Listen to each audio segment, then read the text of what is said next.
కాంగ్రెస్ పార్టీకి స్వాగతం. రాజకీయాల్లో మార్పులు చేర్పులు ఓటమి గెలుపు అనేది సహజము.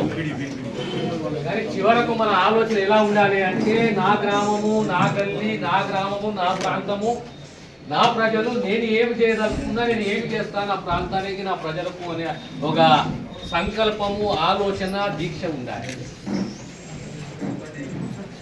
9.5 సంవత్సరాలు ఒక కుటుంబాన్ని ఒక పార్టీని ఒక పాలన చూసినాము. మళ్ళీ ఇప్పుడు 4 మార్పు వచ్చిన తెలంగాణలో మళ్ళీ 4 మాసాలు అయిపోయింది. 6 మాసాలకు వస్తాం 5 మాసాలకు వస్తాం. ఇక్కడ కొన్ని రోజులు అయితే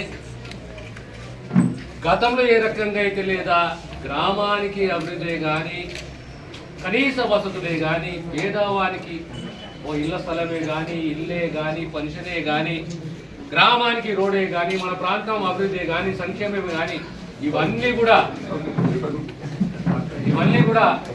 మీకు అందియాలి.